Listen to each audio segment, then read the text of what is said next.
জন্য SLST 1 এবং RLST 3 সমাধানের জন্য আমরা আলোচনা চেয়েছিলাম। এখনও সরকারের পক্ষ থেকে চাকরিহারাদের সাথে আলোচনায় বসেননি। আমরা মেদিনীপুরের মানুষের কাছে আমাদের দুঃখ, যন্ত্রণা, বেদনা, এই মেদিনীপুরের সন্তানরা কিভাবে ক্ষতিগ্রস্ত হয়েছেন সেটা আমরা জানাতে এসেছি।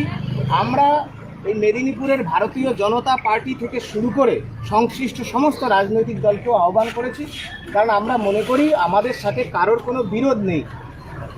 আজকের যে শিক্ষাকর্মীদের করুণ পরিস্থিতি, তাদের বেতন বন্ধ, এবং আপনারা যদি খতিয়ে দেখেন অন্নপূর্ণা ভাণ্ডারও তারা পাচ্ছেন না। কেন? তাদের দেখানো হচ্ছে তারা সার্ভিস করেন, তাহলে তারা কিভাবে প্রতারিত হচ্ছেন? এই বিষয়গুলো মেদিনীপুরের মানুষের কাছে আমরা তুলতে এসেছি, এবং আপনারা দেখতে পাচ্ছেন এখানে আমাদের 7 দফা দাবি রয়েছে।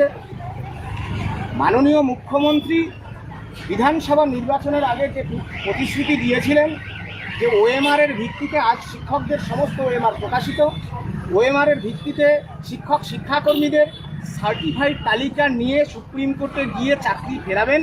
সুপ্রিম কোর্টে এই সরকার MA ফাইল করেছেন, 2-1 দিনের মধ্যে শুনানি। সেই শুনানিতে যেন সরকার এই যোগ্য তালিকা সেখানে প্লেস করেন, এবং 3রা এপ্রিলের যে মূল রায়, সেই রায়ের যেন ক্লারিফিকেশান, প্রপার গাইডলাইন চান।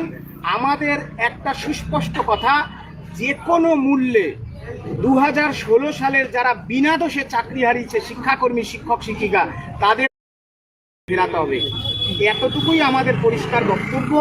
নতুন করে কেন শিক্ষকরা দ্বিতীয়বার, যোগ্য শিক্ষকরা, যোগ্য শিক্ষাকর্মীরা মেধার পরিচয় দিয়ে আবার পরীক্ষায় বসে চাকরি পেতে হবে, এই বিষয়টা আমরা মেদিনীপুরের জনগণের কাছে তুলে ধরতে এসেছি। আগস্ট মাসেই তো বোধহয় সময়সীমা ছিল, তাই না? হ্যাঁ, 31শে আগস্ট পর্যন্ত সময়সীমা ছিল। আমরা জনতার দরবার থেকে বিভিন্নভাবে রাজ্যের মাননীয় মুখ্যমন্ত্রীকে চিঠি দিয়েছি, সাক্ষাৎ করেছি। অবশেষে 19শে আগস্ট তারা এক্সটেনশনে গেছে। নিশ্চয়ই সুপ্রিম কোর্ট শিক্ষকদের ক্ষেত্রে এক্সটেনশন নিশ্চয়ই দেবেন। শিক্ষাকর্মীদের কী হবে? শিক্ষাকর্মীদের জন্য এক্সটেনশনের ব্যবস্থা করুক, এবং যে সময়টুকু পাবেন সেই সময়ের মাধ্যমে মাননীয় মুখ্যমন্ত্রী শ্রী শুভেন্দু অধিকারী মহাশয় এই মেদিনীপুরের বীর সন্তান হিসেবে নিজেকে পরিচয় দেন।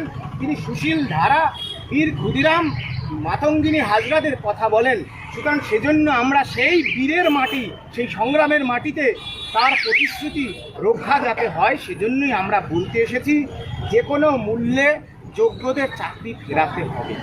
এতটুকুই আমাদের বক্তব্য।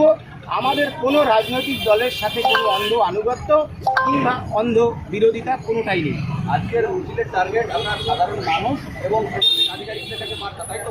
আমরা মেদিনীপুরের যারা বিশেষ করে বিজেপির কর্মী, সমর্থক, তাদের কাছে এবং আপামর রাজনৈতিক সচেতন মেদিনীপুরবাসী, তাদের কাছে বলতে এসেছি, মাননীয় মুখ্যমন্ত্রী শ্রী শুভেন্দু অধিকারী মহাশয় বিধানসভার সামনে, আমি সেই সুমন বিশ্বাস আমাদের মাথায় হাত দিয়ে তিনি বলেছিলেন বিজেপিকে আনুন, আমরা যোগ্যদের তালিকা সুপ্রিম কোর্টে নিয়ে OMR এর ভিত্তিতে চাকরি ফেরাবো।